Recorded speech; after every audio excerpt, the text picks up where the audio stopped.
Rock and roll may live forever, but we only retire once. Kevin Lamour of Our Financial Plans and Quadris Investment Services offers a large range of financial solutions from some of the biggest leaders in the investment and insurance landscape of Canada. See how a solid financial plan built with friendly and professional advice can help. Find out more at ourfinancialplans.ca or give them a call at 705-949-1316. G'day, folks, and welcome to another episode of the Lonesome Cowboy Podcast. And all the way from Chicago, the one and only Mr. Jason Benefield. Jason, how you doing, sir?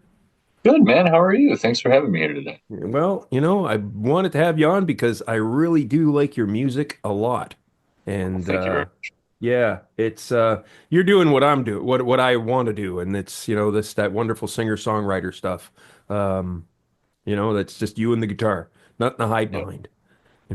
yeah. My intention, actually, interesting you say that, because I just put out a record a couple of months ago called Apothecary, and my Mhm. intention was to go like the modern route and do like full band singles and put those out Sure. and do it that way.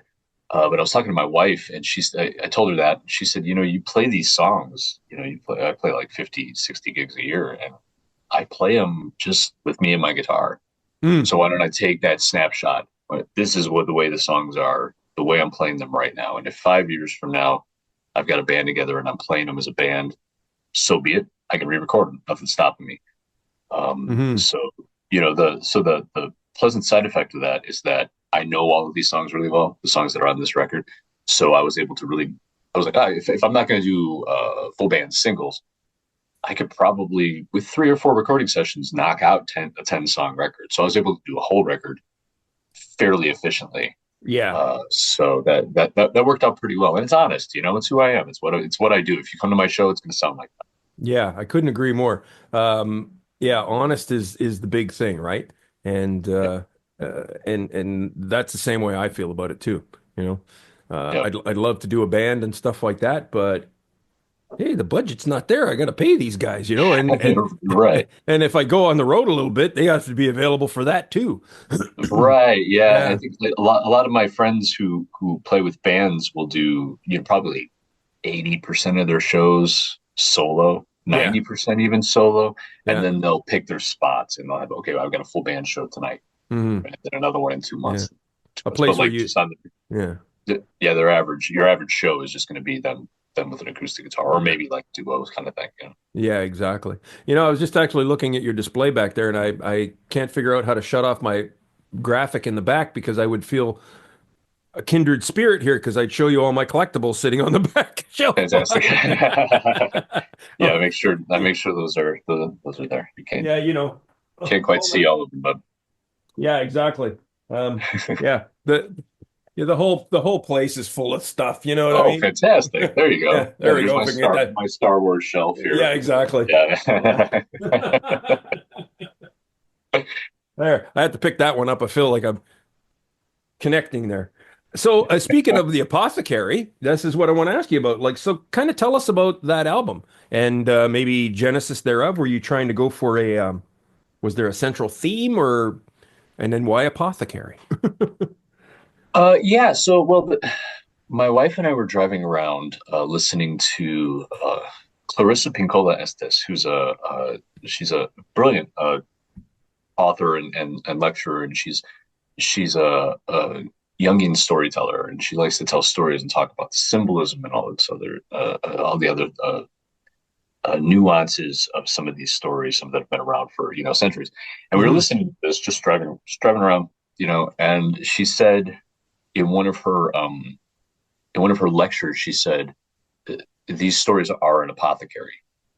You can go to them, you can learn something, you can find something to you can take something from it that makes you feel better, Yeah. to put it in a very crude, simple way. Hmm. And I feel that way about music. The music that I write and music that I listen to my whole life. I've gone to music to find that kind of medicinal quality to it. And I thought, man, that sounds like a pretty good that sounds like a pretty good Yeah. name for a record. So my initial thought was to do, like I said, do like full band things and maybe do like compile an EP and call it Apothecary, and then maybe do a second one or whatever. But once I got to the point where I decided I was going to do it just acoustic guitar, vocals, harmonica, and that's it. Hmm. I said, okay, that's going to be the record name. And the songs on it they cover a long time frame. The oldest song on there's a song called "It's Tomorrow Already," and Hmm. I don't remember exactly when I wrote it, but it's been probably about 25 years since I Wow. wrote that song. Wow. Um, and then the last song on the record, in the track listing, it's called "Myself." I had written Yeah. that maybe 2 or 3 months before I started recording. So these are songs that I had written that I had yet to record, Right. and I've got a bunch more that I haven't recorded yet. But those are the ones that I was like, okay, let's get these out. Let's put these together. So it didn't really fit.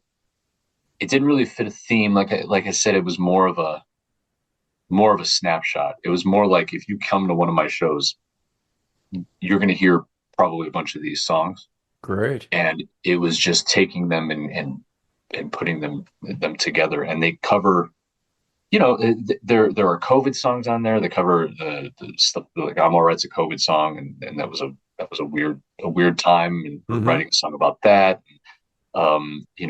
There's story songs on there and things like that. So it really does just cover a long time frame and a lot of different things. But I guess the central theme is that these were songs that I felt compelled to get out, that I felt like I need to get these preserved.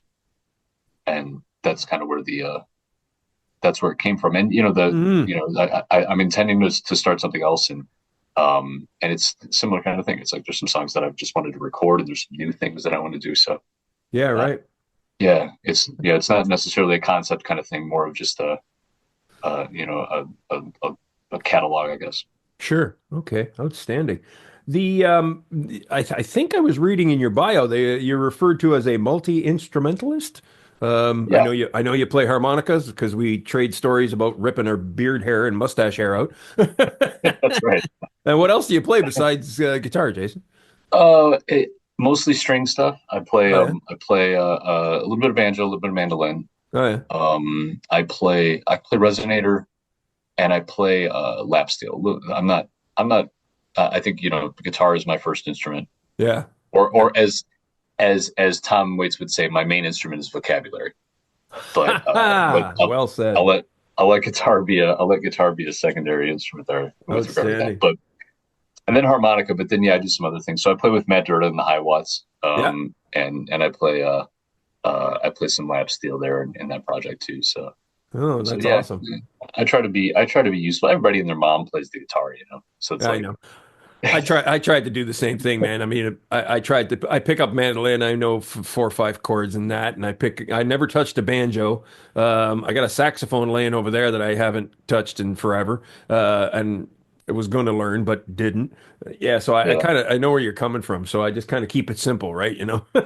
Yeah, banjo's not that rough. If you can play the guitar, you can play the banjo. Oh, really? Cool. Yeah. It's just like an open tune guitar. So Oh, it's that's kind of fun. I kind of fake it. I'm not a banjo player. I'm a guitar player who plays the banjo. So Gotcha. that's the Well difference. said. Yeah. So, you have some other projects on the go. I see that you're playing with, of course, you told us about Matt Durda and the High Watts, and we love Matt's music and his sense of humor on the internet is just Oh yeah, to be yeah. prized. Just as funny in real life. Yeah. Yeah, that's awesome. Um, so you got another project on the go. Tell us about that. Another group, Echo and Ransom, right? Echo and Ransom. Yeah. So Echo and Ransom is we've been doing that officially as Echo and Ransom since about 2017.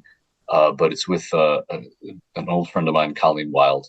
Oh yes. We met about 20 something years ago, 21, 22 years ago, and started working together back then. And uh, life happened, like I got a kid with some medical stuff. She's got a kid with some medical stuff. So we kind of stopped playing, and then we started playing in different projects. And then in about 2016, she reached out, and I was living in a town called Westmont, Illinois at the time, and she said, "Hey, I'm playing a show in Westmont, and the guy I was supposed to play the show with can't do it. Can you fill in?" I was like, "Sure, yeah." It's like 5 minutes from my house, absolutely, super easy. And then she was like, "Well, I've got two other shows too. You want to put those on the calendar?" I was like, "All right, fine, let's do." And one thing led to another, and by like mid 2017, we're playing every weekend. Nice. um, together as Collie Wild and Jason Benefield. And finally, we said we should just name this thing because it's really, I mean, I think it's time. Once you've done that many shows together, give it a proper name. So we called it Echo and Ransom, and we did that. We went pretty hard on that for a while, and like in 2019, I think it was, we played I think 90 shows as Echo and Ransom, and I did maybe Wow. 18 shows solo, Wow. and that was sort of the peak. And then we started working on, we still do Echo and Ransom, but we've kind of been focusing on some other things. I'm obviously doing the solo stuff and working with Yeah. Matt, with some other people, and she does a lot of acoustic solo shows. She does band shows. She's got a progressive metal band Oh, that she wow. fronts. Yeah, and yeah, she loves metal. She's got a big circle of influences, and so do I, and we overlap in a Venn diagram, and that's Echo and Ransom sort of. That's neat. Uh, yeah, so it's pretty great, and she's also on a something called the Spectral Silhouette. So I want to plug that because I think it's the coolest thing going. That they it's like an old timey radio show. You can find it on any of your streaming services, and Oh, it's like an old really? timey radio show like the Phantom, and she's one of the voice actors for it, and they do like two or three original songs per episode and produce. It's fantastic. It's really really really I great. love So it. I'm gonna have so to look less that up. less like going ransom. Yeah, less like Yeah. going ransom right now, but definitely we're still very active. Yeah, by all means. Um, just out of curiosity, is music a full-time thing for you, Jason? No, no, I'm sitting here at my day job workstation right now. Oh, So okay, I'm cool. yeah, You yeah, work I'm from home actually too. I do, yeah. Yeah, yeah. I got an accounting degree.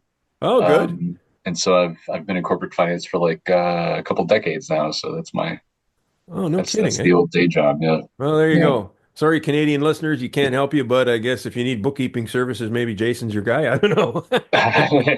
If you're in the Yeah, States. Yeah, exactly. yeah.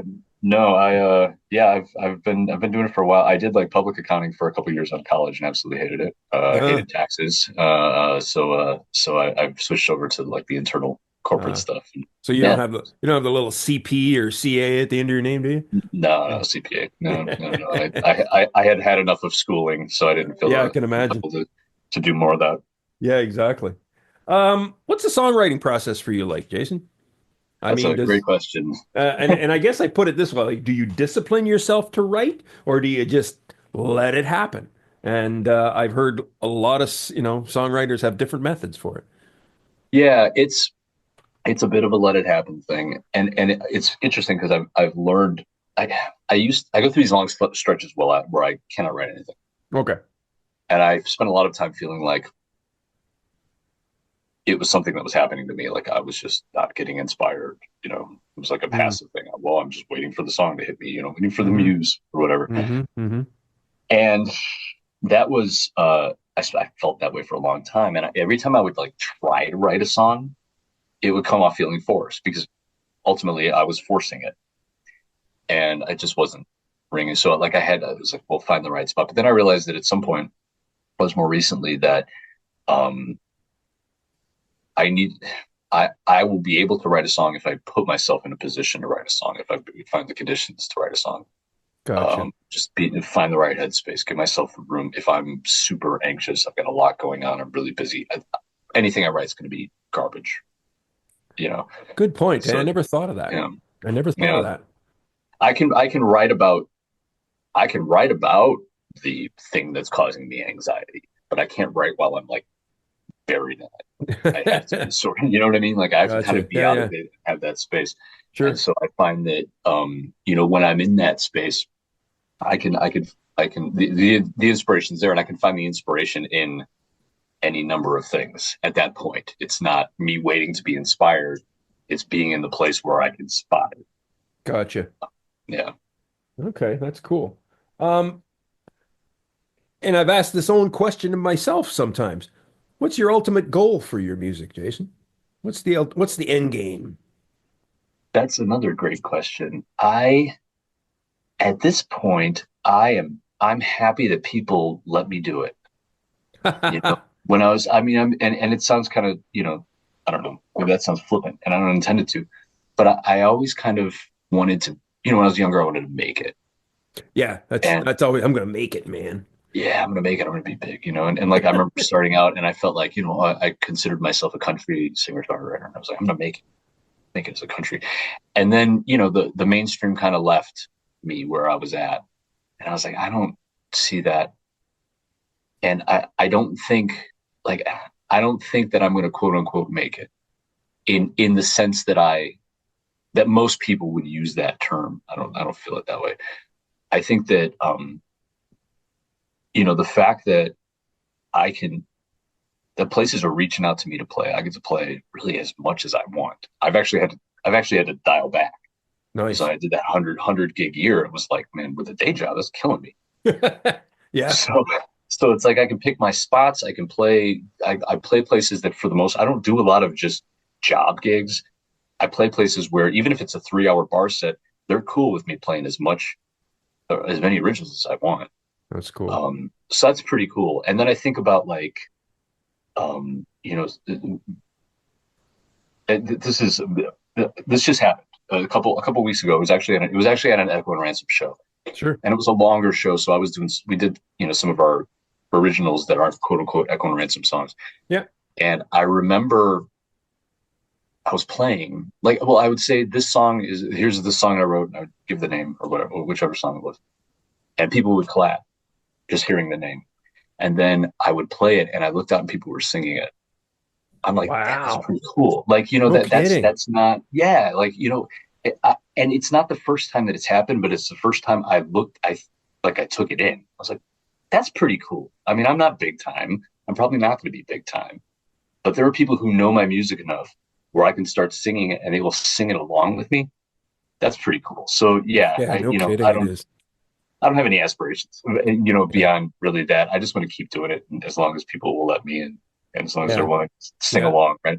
Yeah, my and that pretty much sounds like my end game. It's just basically I just want to do this and make a living at it. You Yeah, know. So yeah, I don't have to do other things, you know. yeah. It would be great to not have to do Yeah. the day job, but Yeah. that's okay too. You know, Yeah. it's like, And you see I'm in a double barrel there. I'm in the gig economy for music and I'm in the gig economy for my day job. oh, so, Yeah. yeah. Well, you know, too. It, It is what it is, right? it is what it is. Yeah, Yeah, yeah. You got to do what you exactly. got to do, right? Yeah. Um, so this is one that I always and I think now that I've talked to you here for a little bit, I think I know where your answer is going to. Do you feel that record deals are a thing of the past? And you know, because now essentially a musician can do everything themselves. I mean, yes, they do have some things, but I've talked to some artists that said they have had record deals on the table in front of them and said nope, because it didn't seem like it was in their favor. Yeah, I think hmm, that's a great question. I think that, you know, it depends on who you are and what your intention is. Yeah, If you want to get really famous, yeah, maybe a record deal is the way to go. yeah, I think that uh, where I'm at right now, I know some like small, even like indie labels, and I don't think I would do it. I maybe I'm just a control freak, but I like I like the fact that I can do whatever I want, yeah, exactly. you know, and I like the freedom to do that, and I like you know, I'm not splitting with anybody you know, with my with any kind of like record label or publisher or anything. I'm doing all that, so I get not like I'm getting a bunch, but it's all mine. Yeah. I think if you get on a record label, I think the benefit there and the struggle that people like us have is just kind of cutting through the noise Yes. because there's a lot of the saturation and just so much noise, and it's so hard to get through unless you have that, you know, label backing. Hmm. So I think there's still a place for it for people who want to go that route, and for people who maybe don't have the bandwidth or the wherewithal to do it all themselves. Gotcha. But I've been doing it all myself for like almost 30 years now, so it's I kind of know Yeah. just to And keep doing it, you know. yeah, and that seems to be the consensus amongst most of them anyways in that respect. Yeah. Um, Do you, what are some of the do you feel some of the venues how can they make the experience? I can't read my own damn handwriting. That's my problem. That's me either. Yeah. What are some of the ways that you feel that some venues could make the experience playing there better for the artist? Yeah. So when I started out, apologies, my dog's barking at someone. If you hear Cool. that in the background, she wanted to jump in and get her two Nice. cents in. I love them. Um, so that's a good question. So like when I started out, I was in Chicago, Yeah. and this was like the late '90s, right? And I'm in Chicago, and um, if I wanted to play original music, if I would have just been like a cover act, I could have Yes. played any number of places and been fine, no big deal. Yeah. Bars, they've already got a draw, everybody's there, no big deal. You want to play originals, you got to play in the clubs and the bars in the city, and they don't necessarily have this natural draw, so you've got to draw people. And so, the question was always, you oftentimes they would have like an online application or something, and once the internet became more prevalent, you'd be like, how many people can you draw? Can you get 30 people? And if you Yeah. Yeah. can't, Yeah. we're not going to book you. And I think that the way that it used to be before my time, it was more like, let's just book good bands Yes. and we'll promote it, and Hmm. people will know that we book good bands, and people will come. And there are venues that I play. I'm lucky that I know a lot of venues that are very much like that. They're just excited to have the music, if there's not a big crowd, they'll apologize to me, and I'm like, what are you apologizing to me for? Like, what are you talking about? Like I'm sorry to bring anybody. What are you Yeah. guys Right. apologizing to me? And so I think that my favorite venues are those kinds of places where music isn't where they're not like pushing so hard to be like, okay, the artist has to do all the promo, the artist has to do all the draw, and we're just gonna sit back and Hmm. whatever.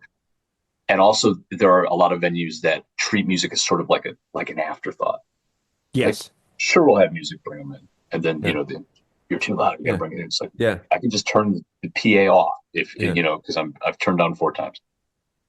I like the places, and my favorite places are the places that are just really like it's part of the experience. They want the music to be part of the experience, and you know that's more the case for obviously for like music venues, but there's a lot Hmm. of like breweries around here that I play where they're just like, hey, we want this to be part of what we do and what we offer, Yeah. and they're going to do a Yeah. lot of that promotion. Not that I don't want to promote because I do and I will, Yes. Yes. but it's a little frustrating when it's like, hey, can you draw 30 people, and they're not doing their part of it That's about to it. draw Yeah. anybody, Yeah. right? Yeah. So that's yeah, Yeah. And I've discovered that, I've had, you get a booking in, let's say, restaurant/bar gig, and you're the guy pounding out the social media stuff and doing whatever else you can. And they put you on theirs 1 week before the show. And right, then yeah, they yeah. wonder why nobody's there, right? Or like an Instagram story the day of. They're like, Yeah, this guy's exactly. coming tonight, right? Yeah. And those are the gigs, of course. I never work too hard for them because those are the ones that say, yeah, here's $150 for 3 hours. Right, Yeah. right, exactly. And then you go, no. Yeah. Yeah, how about that? So yeah. Um, have you found things as far as shows go back to normal since the pandemic? Because people always said, hey, we're waiting for things to come back. And Yeah, then here comes the pandemic's over. Did it? It's weird, if you ask me. it's weird. It's different. And this was interesting. I was talking to another musician. I do these song swap things Oh at yeah, one of my right. Saw favorite those. venues Yeah. at Black Dog Vinyl Cafe. Yeah. If anybody listening, if you're near Plainfield, Illinois, go to that place. I love it very much. There You you should go. spend a lot of time and money there. But I was doing a song swap, and I was talking to this other musician, and she, like I said, I used to live in this place in the town called Westmont, Illinois. It's outside of Chicago, Hmm. and she's from that area too. And we have there's this bar in Westmont that play where it's like a 9-to-1 gig, Oh and yeah, I've done those. yeah, but we used to play there. I've never had a bad time there. Oh wow. Awesome. There was another place in that was in I used to play with Echo and Ransom, nearby in Naperville, Illinois, and and we'd play till 1, and they'd come and say, "Hey, we'll give you an extra $50 if you go a little longer," and stuff like that. And so that was very pre-COVID. Now I don't really ever play. I think like 11:30 is the latest. That's it. So I Hmm. don't know if that's a COVID thing, but it feels like everybody's just done earlier. I don't know if people just got used to being done earlier and they liked it, and so they're not Yeah. really booking later. Yeah. But I don't really have these late shows anymore. That's what I've noticed since COVID, you know. And that's the same thing I'm discovering. And this is why I ask everybody because I'm curious. And this is the one thing that is coming up consistent is that the gigs are starting earlier and they're ending earlier. You Yeah, know, so yeah, I play seven to nine is my big thing. Sometimes six yeah, to eight, yeah, the right. odd 9 to 11, Mm. but so like I got Yeah, a I show kind of coming up on March 11:30. 5th, same thing, 7 to 9 because I'm playing for senior citizens. Yeah, right, right. Yeah, no, there's a venue that I play, a local venue, and they have a main stage and they have like a little bar bistro thing. And so they'll have a show in the bistro before and after the main show, and that's like the latest show I played. I played it Friday, and I got out of there at 11:30, which is like the latest, you know. Yeah, yeah, But that one bar that we were talking about in Westmont is still going till 9, till 9 to 1. nine to God one. bless Eh? them. So yeah, no, Yeah. they're trudging along. When I stopped doing the bar gigs, the serious full band bar gigs, the rock band gigs, it was 10 till 2. Oh yeah, yeah, Yeah, because they're open till 2 in the morning here. So, yeah, yeah. yeah, it was great Yeah, fun. we had some of those, and there's some of those where like you're one of 4 bands, and you're the one going on at 1:30, and there's nobody. Yeah, right. You grew up in one of the greatest music cities in the world, Chicago. Sure did, yeah. Yeah, man, tell me about that scene. What's that scene like? I mean, from the outside looking in, and then also maybe being in the music scene. What was that like? Yeah, And so I was just talking about this on another interview in the city. We were talking about how Chicago is kind of seen as like a blues town. People think of yeah, Chicago kinda, as yeah, yeah, blues, you know. yeah. And there's like house music was kind of founded here as well. But it's got such a rich, broad range of genres that are popular here. I bet. And like I grew up, my parents are from the South. My parents moved up here my dad was from Alabama, my mom's from Virginia, and they Wow. moved up here and met up here as part of like a migration from the South to the North for jobs, you know. And so Hmm. as a result of that, there's a huge country music scene in Chicago. Like Wow. and people don't think about it, but like the honky tonk scene and the country scene in Chicago is fantastic. Wow. And it's like, and you can find the hip hop scene is unique and vibrant, and the rock scene is amazing. And one of the things that came up in this prior interview is that it's not people are willing to try stuff. Uh-huh. Like it's not like if you go to some other cities where it's a little more homogenized and mainstream. Yeah. There's weird stuff happening here, and it's cool, and people are able to do that. They're able to try stuff to really be artists here in the city, regardless of the genre that they're into. Outstanding. Incredible. All right, Jason, tell the folks where they can find you and more about you and socials and all that fun stuff. Sure. Yes, I've got jasonbenefield.com is my website, the conventional spelling of Benefield. Hmm. Um, and I'm on all your favorite streaming service, and I'm basically Jason Benefield on most social Yeah. media accounts. If you're in the Chicago area, you can find my calendar there, and I keep it pretty current. It's on jasonbenefield.com on the front page there. You can see where I'm going to be. Yeah. And come by. I play most weekends. You can find me somewhere doing something. That's outstanding. Yeah, folks, do check out his stuff. And Apothecary is outstanding, outstanding, outstanding. I'll tell you that. And I enjoy it a lot because it's, like I said, I've switched my styles, man. There's nothing better than a man or woman with a guitar or anybody for that matter, and just them and nothing to hide behind. There's a lot of that's great stuff. And Great. Jason's has I got agree. that too. Yeah. Thanks. All right, man. Thanks, brother, and we do appreciate it. Appreciate it. Thanks for having me on.